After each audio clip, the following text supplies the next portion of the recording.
Representative Gary Knopf, Representative Chuck Cobb, Representative John Lincoln, Representative-elect Kelly Merrick, Representative Lance Pruitt, Representative-elect Sarah Rasmussen, Representative-elect Josh Reback, Representative-elect Gladys Shaw, Representative Dave Tallarico, Representative Kathy Tilton, Representative Tammy Wilson, Senator-elect Chris Birch,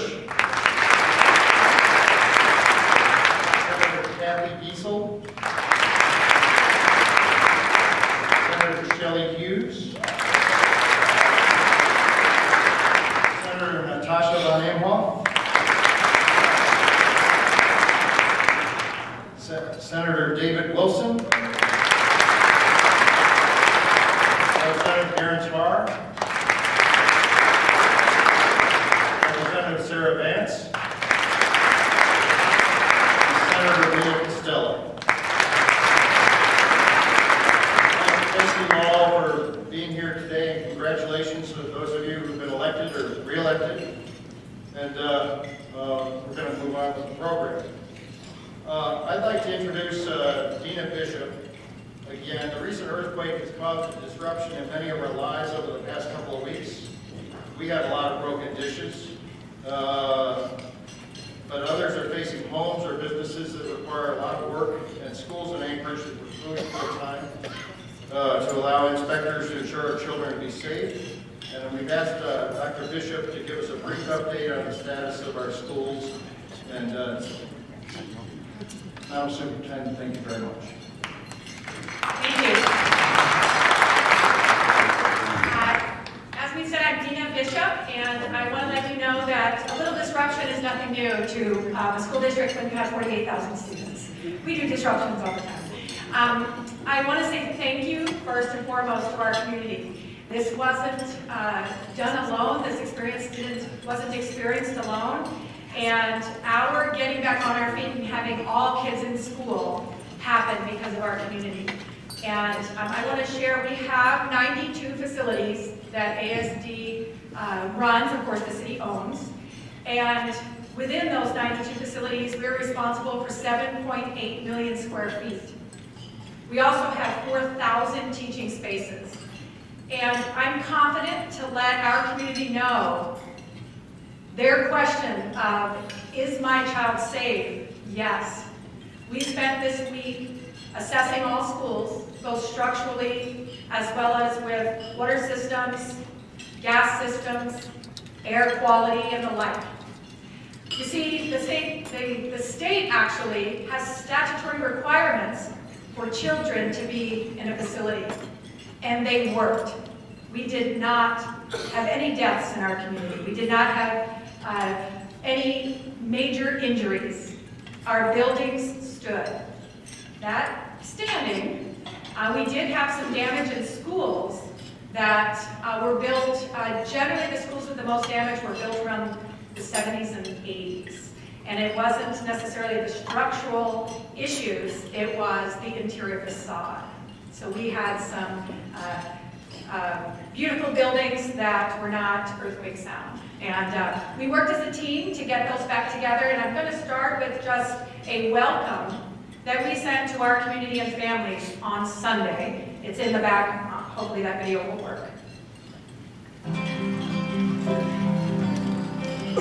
Hello, ASD families. We are delighted to welcome our students back to school. I know that there may be a lot of questions and perhaps some angst about our students' return. I want you to know that we understand. There's been a lot of work done in our building to ensure that they are safe for students' return. There have been multiple inspections by experts, contractors, and district personnel. Inspections concentrated on structural, power, water, and gas, as well as air quality. Earthquake repair is paramount. Teams have been working around the clock to rectify the damage. This repair will continue as needed throughout our district.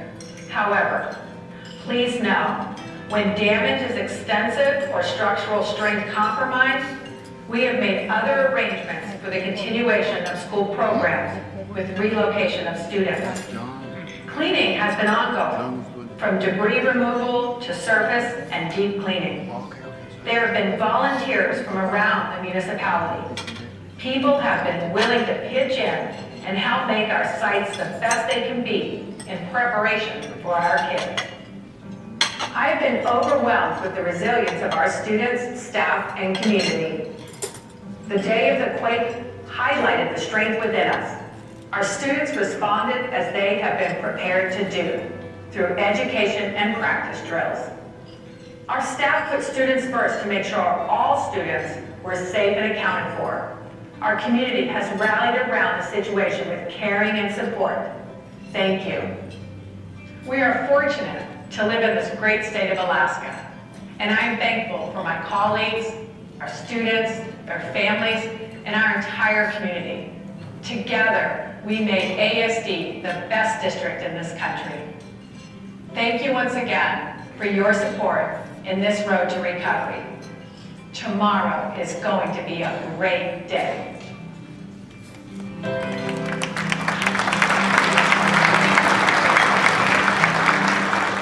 I'd also just like to share with you that we do have a website for which all of our information is, and our story is being told and has been told since the time of the quake. And I want to give a shout out to Senator Shelley Hughes. It was through Senator Hughes that we first learned about when I was in a former district, that also was great, that we learned about the Great Alaskan Shakeout. And I want to let you know that our 6,000 employees and 48,000 kids participated in the Great Alaska Shakeout at 10:18 on October 18th, and we were prepared. There's a video on our website, if you go to it later. It just so happened that a UAA professor was filming one of our teachers who's going for a graduate degree. And so we don't usually can't put a camera in our teachers' classrooms. Don't get that out. But we have this video, and the students reacted even before the teacher knew. The teacher was in the front and didn't have anything to go under, but the students immediately felt it and did exactly what they were trained to do. So it's great news. It's under Hot Topics, Earthquake. You can see before and after pictures. You can see your own school. We have our, all week long, we were keeping our community updated when schools were red tagged, yellow tagged, green tagged. Green tag just meant that staff could go in, and then we had blue, which meant mission ready. And I want to let you know that we were mission ready this week, and the kids could teach us something. They were ready to come back. They were ready to learn, ready to get back with their friends, and we're just grateful. Thank you, ladies and gentlemen.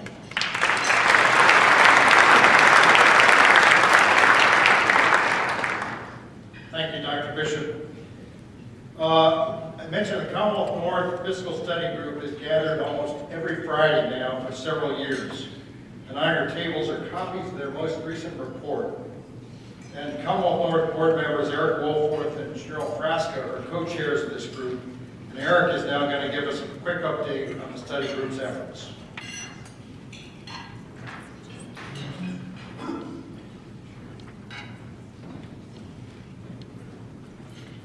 Thank you, Bea. We had our second to last meeting the Friday of morning of the earthquake, and we got halfway through, and all ran out from Crowley into the parking lot there, and then went back in and worked a little more, and ran out again the second time. So that was, I think that was a message to us that we better get this thing done. Which we did complete. And there are members here on that committee. If I'd stand up just for a moment, we met many times and did some good work, and I think they need recognition. Thank you.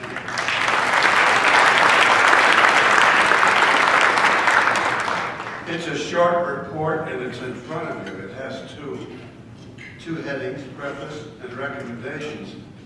The preface is an effort to distill some of the essential facts about the fund, which unfortunately are not yet widely or deeply known in the state. As you know, it's managed by a 6-person board of trustees. It's comprised of a corpus, which is inviolable, can't be touched, and an earnings reserve account.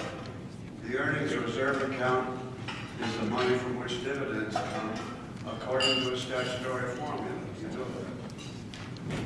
All appropriations from the earnings reserve fund require a legislative appropriation. That was settled by a case in 2017 called the Wheeler-Cosby case. You know that. Again, once in the corpus, funds cannot be returned or moved to the earnings reserve account. We have the beginnings of what's called the rules-based formula. The legislative passage last year of a provision that says we cannot remove from the fund after the first year more than 5% of market value. Fund managers, the permanent fund, in their annual report and otherwise, have said, please give us more rules-based formulas like this. Managing a huge endowment fund, of course, should be heavily dependent on rules-based formulas. One thing that I think we omitted from our report, which if I had to do it again, would be recognition of fund performance. The fund last year, or 2017, earned 2 international awards for various aspects of its investment programs. From the institutional investor, to both the institutional investor of the year fund award, and an award for its private equity performance. Most significantly, if you remember nothing about the fund's performance about this, over the last 5 years, the fund has earned 2.2% over the so-called passive benchmark. 2.1%. That doesn't sound like much, but in fact it added $4.7 billion to the fund. Significant performance by the fund manager, which should be recognized. But we had recommendations for the fund nevertheless, which are outlined on the second page. They basically fall into 2 categories. One is informational, getting information out, getting the Alaska public better acquainted with the parameters of the fund, and some institutional type suggestions for the fund. We start by saying we recognize the need for a sustainable rule-based legal framework for the fund. As an endowment fund, indeed, something beyond the legislative mandate that only 5% of fair market value can be removed every year. Now that we're using earnings from the permanent fund, earnings from the earnings reserve fund for state operations, accurate forecasting of fund returns is ever more important. The fund and other state agencies, we suggest, should develop a further capacity to model through how uncertainty of the performance of the permanent fund as a whole and the distribution to the earnings reserve may fund general fund budget. And this model should be able to produce probabilistic estimates of the effects of policy changes, such as changes in percent of market value, withdrawal suggestions, and adoption of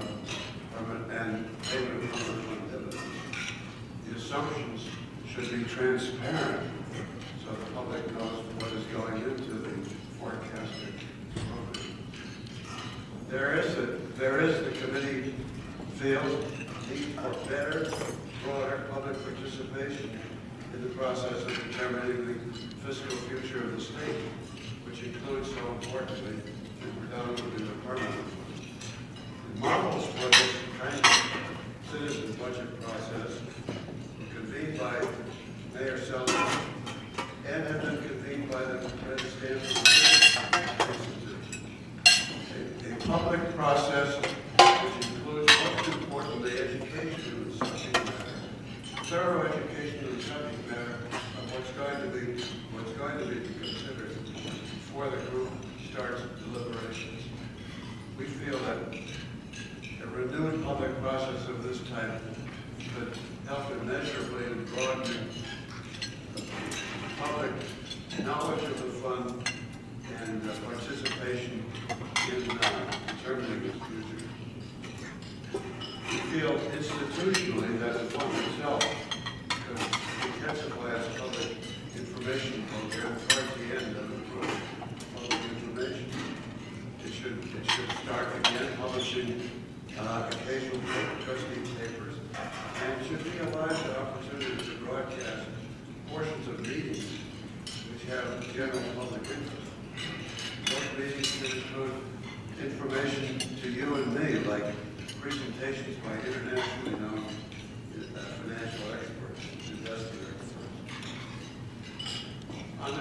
Under institutional suggestions, we feel that the Board of Trustees should be expanded at least by one of the 6 current members, and that their terms should be expanded to 6-year terms with a 2-term limit. The 6-year term and the 2-term limit favors continuity and removal from immediate political considerations. The appointment process should concentrate on subject matter expertise rather than political considerations. This could be accomplished by new statutory language, insisting on investment expertise as a qualification and not just financial expertise, or a new method of appointing members, such as we currently appoint judges where a nonpartisan public body submits names of qualified people who apply to the governmental lieutenant. Finally, we feel it's most important that the fund should open an additional office in Anchorage. This would place an office in the center of Alaska's business economy, enhance the growth of Alaska investment institutions, and the corporation's ability to attract talent. As well, I think, and this is not part of our, this is a personal obligation I know today, that in the next 2 years, 2019 and 2020, 3 of the 4 annual meetings of the fund are in Juneau. I personally feel that's a balance that should be addressed. Come to where the people can support me. Again, thank you to the committee members, and thank you for your attention.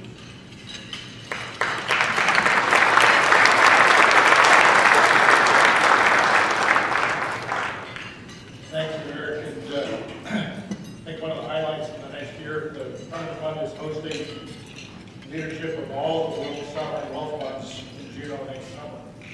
And we're going to see what we can do at Commonwealth North to get some of those folks up here to speak to you.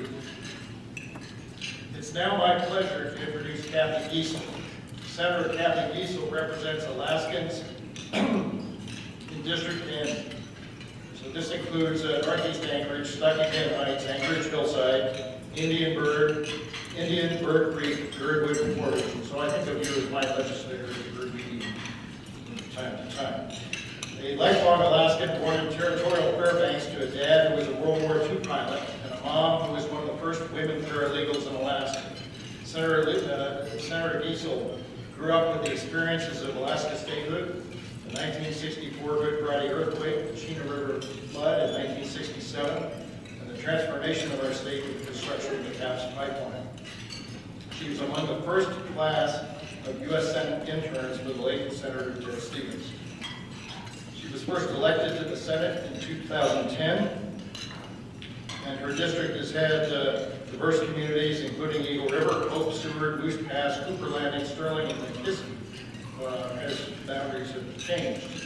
For 6 years, she chaired the Senate Natural Resources Committee, overseeing issues related to oil, natural gas, mining, fish, and game management. She worked and passed on legislation related to health care, public safety, and child welfare. We sat on the Art Policy Commission together, which I very much enjoyed. And she was elected by her colleagues as the incoming Senate President for the 31st Legislature, which begins January 15th. Thank you, Senator, for your membership of Commonwealth North and your commitment.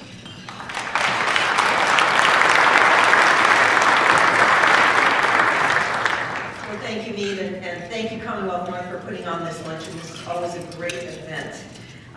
Thank you for having us. So, Alaska is open for business. You know, Commonwealth North was founded by former Governor Walter Hickel, who firmly believed that business would bring prosperity, robust development, families, and vitality to the state of Alaska.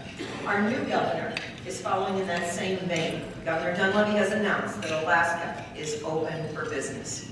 So, as you heard, I'm a territorial kid, born here before statehood. One of my favorite pictures is standing with my mother and my 4 younger siblings in front of Constitution Hall, University of Alaska in Fairbanks, which in those days was the only campus. My father was a pilot for me, and as the oldest child, I commonly got to go to work with my dad, which meant flying along with him in an F-27 to very remote villages. And these villages today we think of actually as robust communities. Nome, Kotzebue, Kaktovik, Bethel. These were very, very small and very poor areas of our state before statehood and those years immediately after. But then, as we all know, prosperity came with oil. The pipeline was built, the economy bloomed, the native corporations were formed, and today I can walk into a North Slope school where I worked for 9 years, open my laptop, and I'm connected to the internet. They not only have basketball courts, but they have pools. It's a wonderful thing. We have prospering, thriving communities. Governor Hickel was right. But at the same time, we have challenges today, and I see those challenges as I volunteer every week in the Anchorage School District in school-based clinics.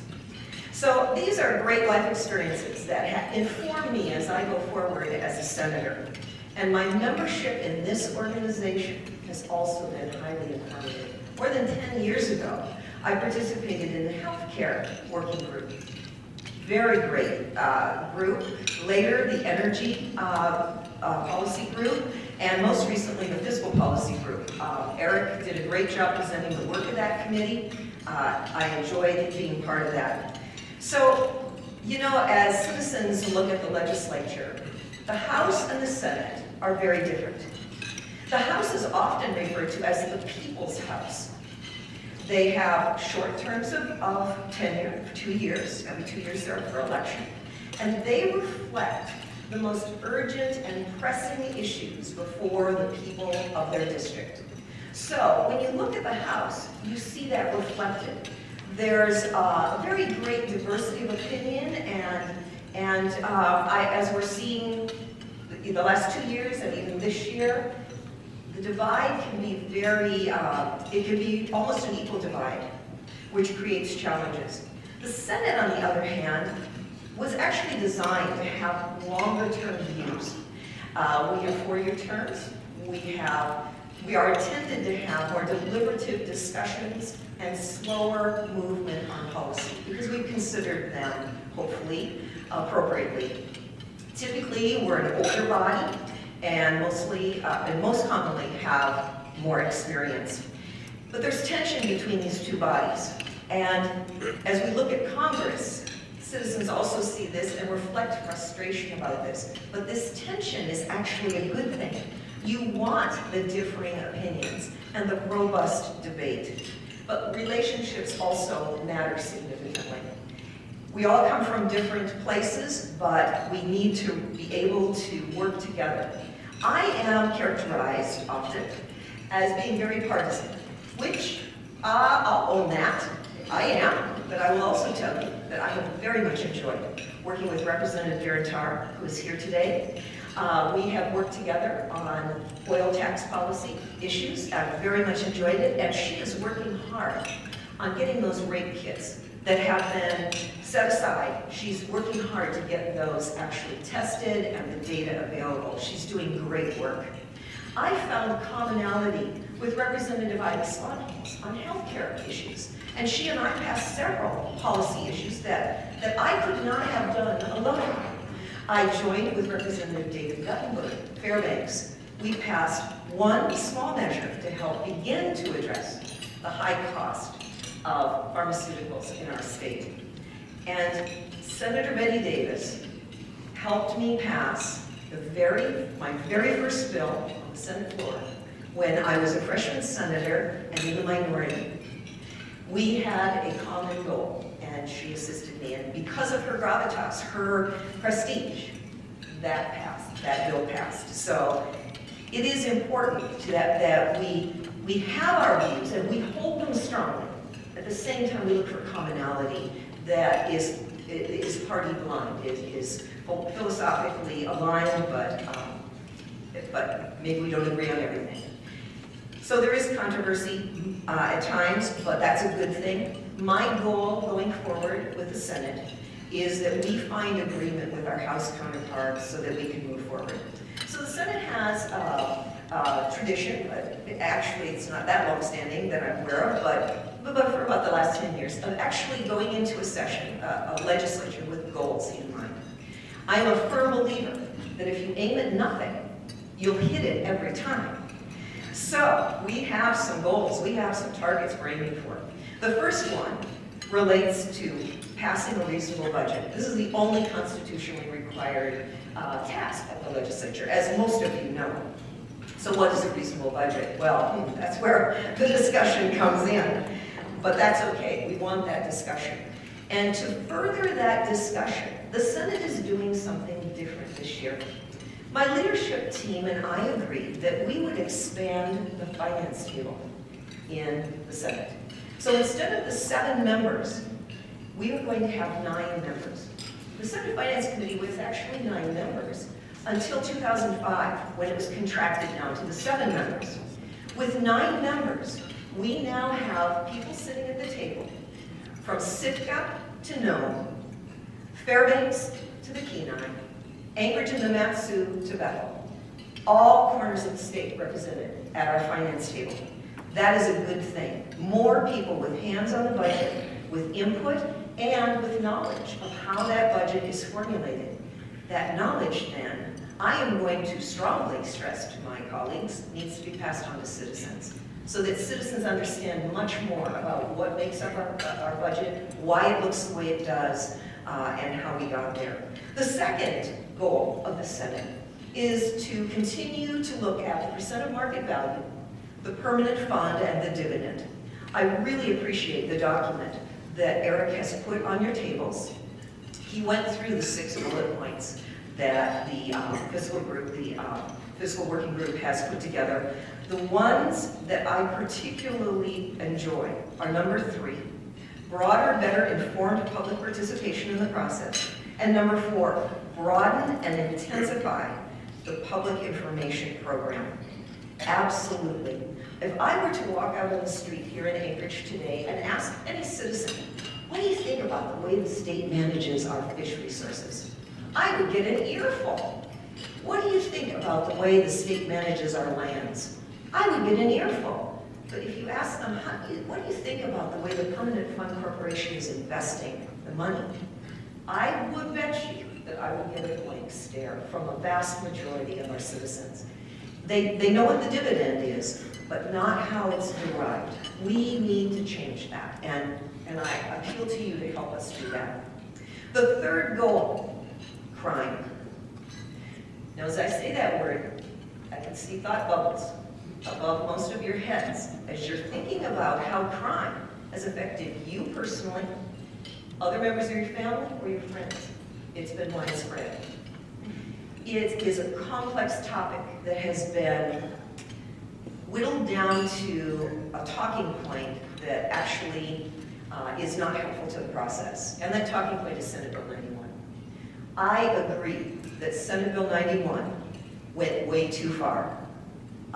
And I am thankful for the people that informed me and informed me enough that I voted no on that bill.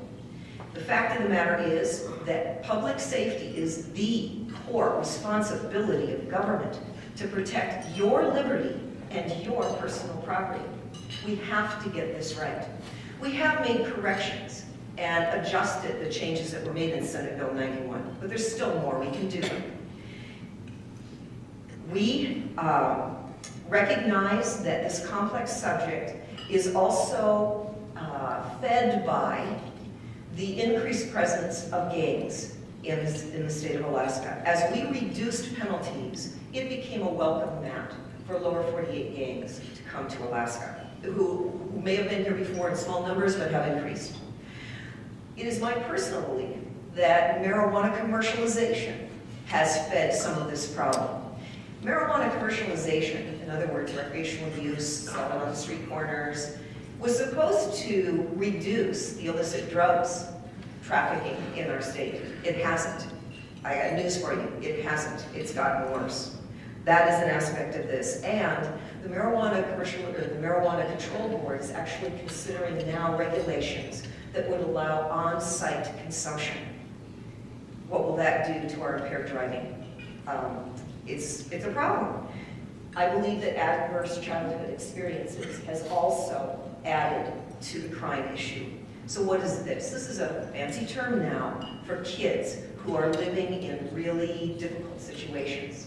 Maybe the 5-year-old that watched their dad kill their mother, or the 16-year-old that has to look after younger siblings while their mother is using drugs on the street, and that 16-year-old is very worried of their mom.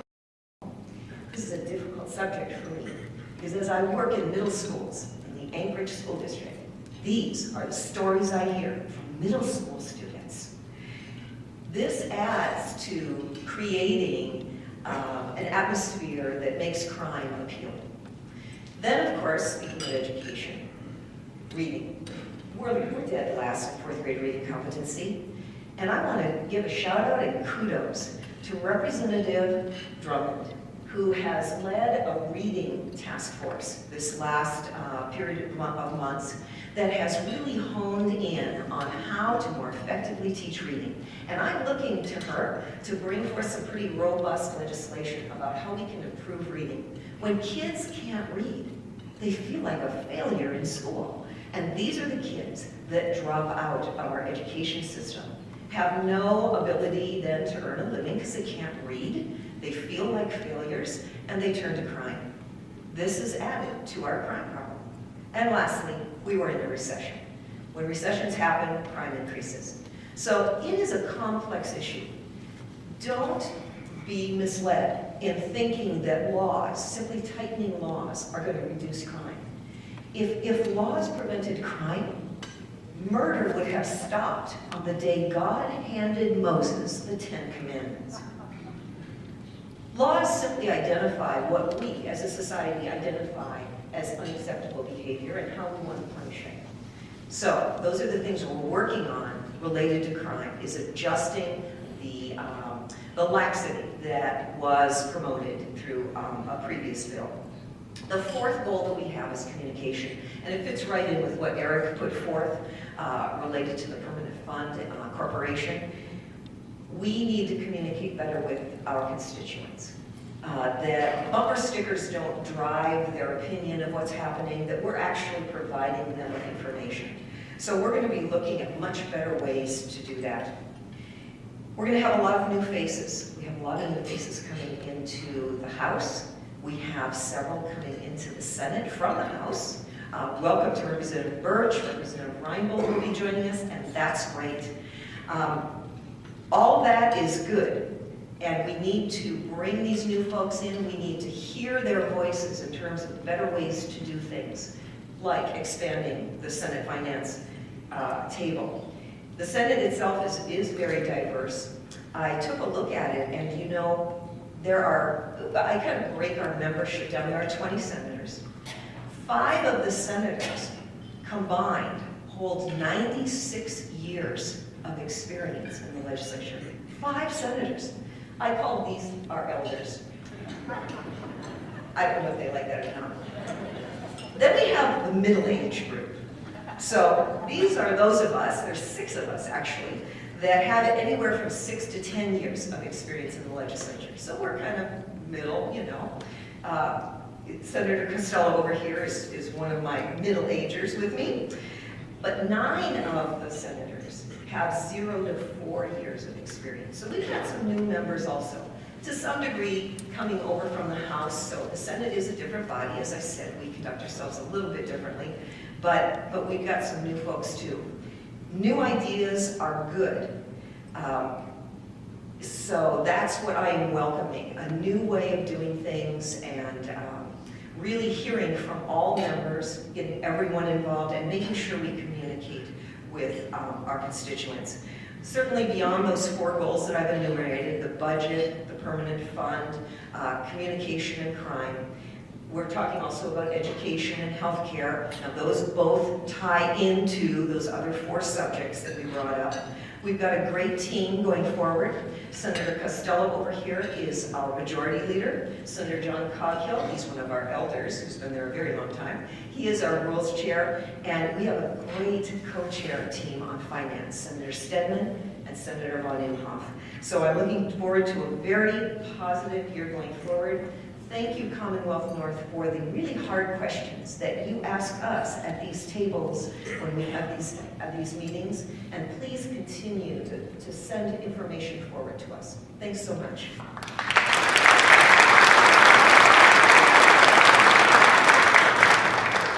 Wonderful job.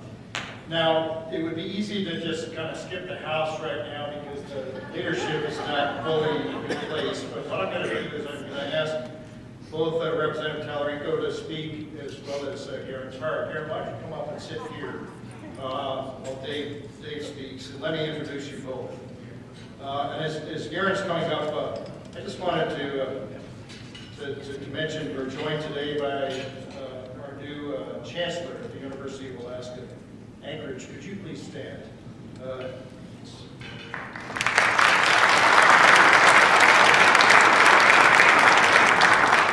If you haven't had a chance to meet Kathy Sandine, she's getting fantastic reviews from people I know, and faculty and students, and welcome to Alaska. It's delightful to have you here. Okay, so I'm going to introduce 2 members of the House. David Tallarico is a Republican member of the Alaska House who represents District 6. And he was first elected to the legislature in 2014. David was born in Ellensburg, Washington, and moved to Suntrana, Alaska, which is a mining community next to Healy. When he was 13 years old with his family. You've actually worked at the East Valley Mine quite a bit. He's one of 4 sons of Frank and Doris Tallarico, and he was married at 19 to his wife, Peggy, who is one of the best space workers you'll ever meet. They've been married for over 40 years and have 2 grown children, Danielle and David, and 7 grandchildren. Please help me welcome Representative David Tallarico.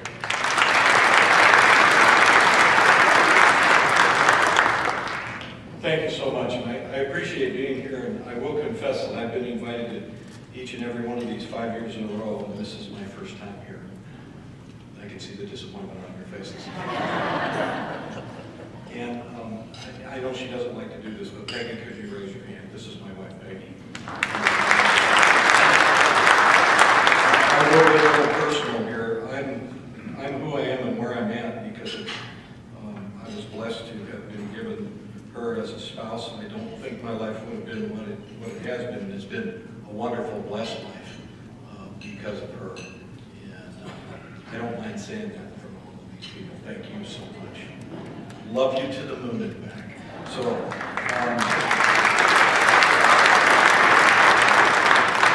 I just want to talk a little bit about my district a little bit because I had a friend here who I served with in Anchorage, and he used to tell me they could walk across their district in 45 minutes.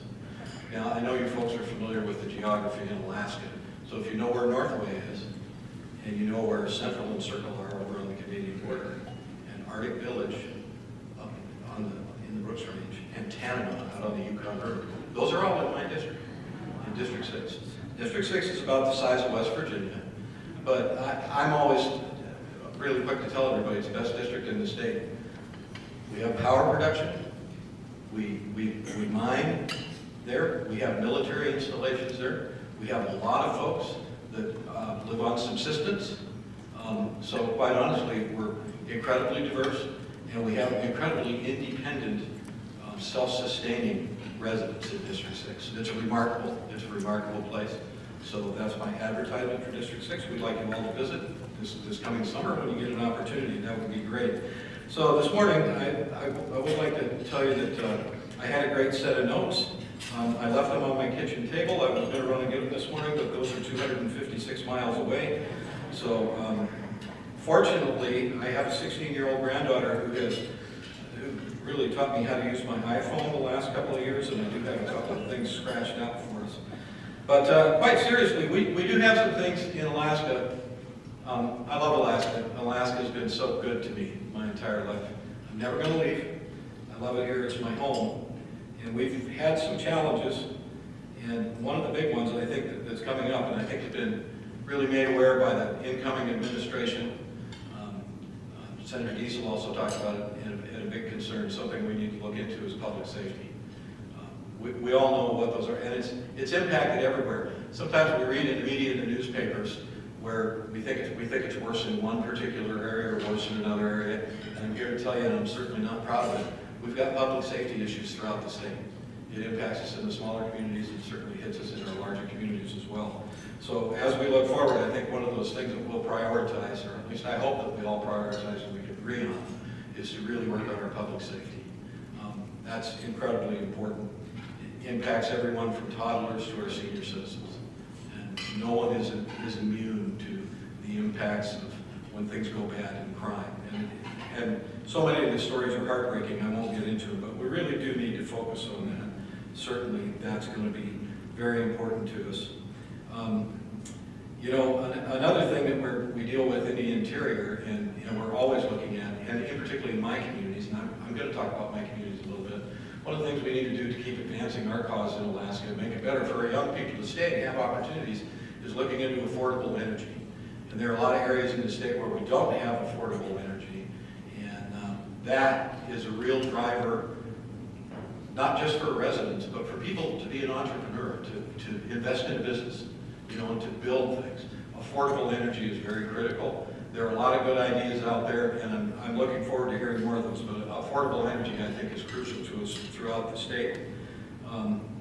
You know, we've talked about improving efficiency. We've asked over the years, we've asked departments, improve your efficiency. Maybe as a legislature we can start to improve our efficiency. We'll see how that goes, but I hope that we'll focus on that as well. But efficiency improvements. Mr. Treadwell, my friend me, had mentioned that I have a reasonably lengthy private industry background. And you know, when you work in an industry, in particular one that has appeared to have a target on it for the last few years, one of the most important things you can do is make sure your operation is efficient. You have to be incredibly efficient, you have to be responsible. And so responsibility and efficiency also go hand in hand. So I think that's going to be critical. I am a person, though, who also believes in limited government. And I'm not going to ask you to raise your hands. I know I have enough government in my life, currently. I really do. So, limited government. I appreciate what government does. I don't want government to make all of my decisions and do everything for me. So, that's me in a nutshell. But I think that's important for us to keep in mind as we look forward. You know, there are so many bright spots that are happening in Alaska, and one of the things that I think, you know, I think we're all aware of that we've done really well with the oil industry in Alaska. Oil is our main driver. Oil pays for a lot of things. No one would deny that.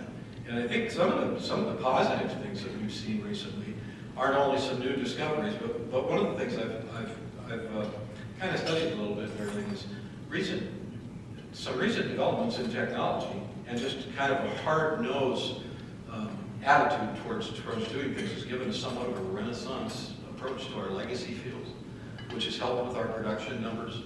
And I still think that we have, in the near future, we have a really bright future with our pipeline and with that increase in production and things like that. Prices fluctuate, and we know that we can't control that. We certainly experienced that in the last 4 years. But we have a very positive outlook. I have a very positive outlook on where we're headed there. And of course, we need to diversify our economy as well. Another uptick that we've had in the industry that I think is important to everybody over the last several years is tourism. And I'm proud of the fact that on a worldwide basis, everybody wants to visit Alaska. I think that's great. Now, those of you that travel the Parks Highway, I live in Healy, and you're aware of the tourism that we have at Denali National Park. And if you've been here long enough, you used to go through there and you didn't see much. And now there's reasonably thriving community there, but it basically thrives from the middle of May to the middle of September. And I've got a really good outlook on this because there's a bunch of folks in Fairbanks that are trying to change that a little bit and make this a year-round destination. And I think it's great. It might be, up in Fairbanks, it might be a little tough, say from mid-January to mid-February, to be a lot of people excited about coming there because their temperatures usually are a little bit questionable, but it's absolutely phenomenal. And I'm also very blessed to live, in my opinion, in the best state of the 50 states in the Union and the most beautiful. And our tourism industry, I think, is going to continue to be a major driver for us in the future, and particularly when we get the winter tourism thing figured out. I think that's going to be really good and it's really important. And I worked in resources for 25 years. I've mined a lot of coal. I played with gold a little bit. I never did catch gold fever. But one of the things that I think we have barely scratched the surface, particularly in our mining industry and resource development. I read these lists all the time, and they put out a lot of these that are 35, 36, or 37 minerals. Usually it's 35 minerals critical to the United States. And of those 35, 27 of those have prospects here in Alaska. And many of those we haven't developed yet. But I think there's a great potential in that, and I'll just give you one example. We have several areas where we have prospects of something simple that we've used for a long, long time, and that's tin. Tin is considered to be one of those minerals. Last year in the United States, we used 90 million pounds of tin. It's an alloy, it goes into all kinds of different things. They can use it from all kinds of different perspectives. So 90 million pounds of tin, 0 pounds domestic. None of the tin that we utilized was produced anywhere in the United States. So I think if we keep an open mind to this, and we do it responsibly, and I think we do it more responsibly than any state in the Union. If we continue to do this responsibly, we have several major industries that can help us continue to drive our economy. What's most important about that, I think, is it provides jobs. And when I'm out traveling, we travel a lot. I think we drove 1,200 miles last week just around the district. But when I'm out traveling, one of the concerns that I hear from constituents is, my kids don't see much of the future here. You know, what's the hope? What are they going to do? What are they going to do when they get out of high school? You know, where's their thing? Well, you know, establishing our economy, opening up some of these things, and creating an industry creates jobs. And that's a future for our young people. I'm a selfish grandpa. All 7 of my grandkids live within a quarter of a mile of me. I want to make sure there's a good reason for them to stay. So that, to me, is going to be critical to us as we move forward. Our jobs and our economy. How do we continue to make that grow? There's 62 elected people in the Capitol building, and we've got a lot of great ideas down there. Sometimes a few of the things that come up, we almost have 62 different ideas on how to resolve them. But I think as we work together and we think about our future, we think about our youth and what we need to do in the state of Alaska, I think we'll be able to pull something together. We have a very bright future. Thank you very much for the opportunity to speak.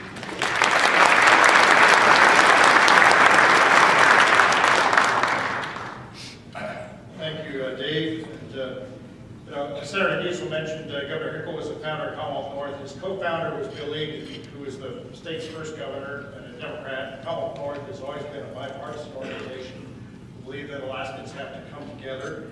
and worked for the Commonwealth of the state. And I'm proud now to introduce Representative Garen Tarr, who represents District 19 in Anchorage. She begins her third term in the House in January. Garen received her bachelor's from Ohio University in Botany, Environmental Studies, Women's Studies, and her master's from the University of Alaska Anchorage. Here you go again. There you are, Jim. I didn't recognize you before you appointed that chancellor. Thank you very much. She received her master's from UAA in Public Administration. You're a member of Commonwealth North, and we'd like to hear your perspectives as the House gets together. Thank you.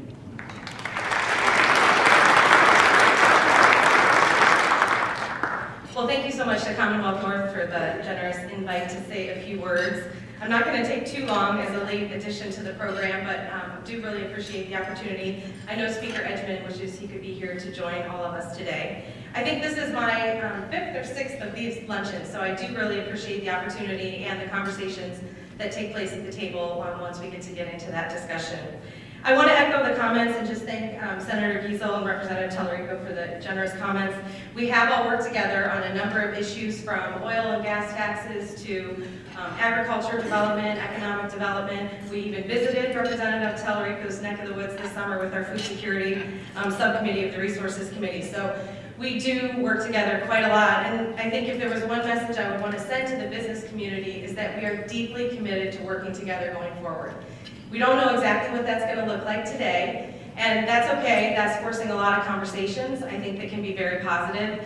We know that we have many sort of difficult issues, unresolved issues that we're all trying to work through and figure out the best path forward in this very diverse and large state. So I know that may be a little unsettling for some people, but I think if the foundation of those conversations is a strong commitment to working together as we have in the past and as we continue going forward. So I think if that were any takeaway message for me, I know from the folks in our group as we've been talking, that's what I would want to send you away with, is knowing that we have that deep commitment to working together. On the items that have been outlined today, as a late addition, I didn't have any prepared remarks, but I would say, you could get 60 hands raised in favor of those topics as being the priorities for this session. We all want to figure out a sustainable budget, figure out how to better spend our state dollars and get the outcomes that we want. Very much concerned about what's happening in our education system. Know we have great leadership, but we're all committed to improving the results.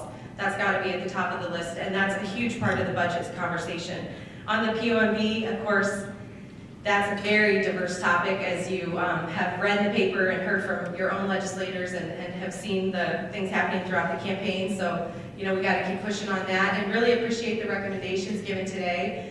I think you would find, again, 60 hands raised in favor of better communication. And really, from my perspective, I wish I fully understood, the expectation that Alaskans had for the budget. Had a better understanding of where those priorities were. So please participate in the budget process. Get your neighbors to participate in the budget process. Show up to these public hearings. One thing that we did last year, over the last couple of years, I was really proud of, was have more evening hearings. And we did that on the oil and gas tax. We had over 100 people participate in those hearings. And I feel like that's the kind of participation we should seek on these really important issues. And maybe we do need to have more evening and weekend meetings that allow professionals like yourselves, who are generally at work between 9 and 5, the opportunity to participate. Crime has been a significant issue in my area, and I know for all of you. And hopefully we're seeing some solutions come together. We've put a lot more funding into treatment, both institutional treatment and on the outside. We're doing a much better job at streamlining individuals so that people are set up with services before they leave incarceration. And one of the real bright spots in that reentry work is right here in Anchorage with Partners for Progress. So if that's an organization you haven't heard about or known of their work, please look them up. It's amazing what they're doing. They're taking individuals so that no one is spending a night on the streets when they come out of incarceration, and that's been shown to be one of the biggest reasons that people engage in criminal behavior, is they come out with nowhere to go. And so we're changing that dynamic significantly and making sure that those people are staying on treatment regimes once they stay out, which is helping with the addiction issues. So I think we've made some progress there, but certainly big gaps. Thank you so much for the comments on the rape kit reform. We're going to keep pushing there. And for the report that came out from Congress on the rape and murder of Alaska Native women, just heartbreaking information for me to receive. And I know there's a commitment among many, many legislators to take a look at that issue and do more.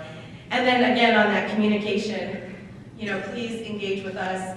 We do have a responsibility to engage more, and I think your expectation should be that we provide more opportunities for that. So I would say, hold our feet to the fire, make sure we give you a place to make your voice heard, but that's got to be that two-way street. Please, make sure that we're in close communication. So thank you so much for the opportunity just to say a couple words. Maybe by New Year's, we'll know what's happening. We'll see. Maybe that's the New Year's surprise. But again, no matter how things shake out, please know that we're deeply committed to working together and moving our state forward. Thank you.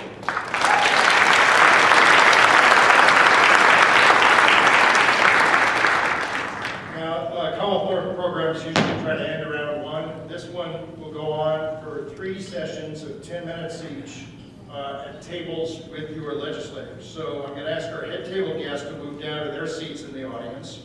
And the second part of the program, the legislators know your table number. At the designated time, you move to a table with the next highest number as indicated on the card you got when you came in at the registration desk. And members of the desk, put your public policy hats on. The goal of the discussion is to meet your legislators, let them know of issues that you are very concerned about. It's not really a cross-examination or a political debate. And then after 10 minutes, we'll have each of our legislators stand and change tables so they can engage other members as well. We'll have 3 rounds of this, and let the fun begin. And if your table does not have a legislator, pull up a chair and move over to one that does. Introduce yourself and indicate whether or not you're a Commonwealth board member. Thank you very much, and we'll see you in 10 minutes.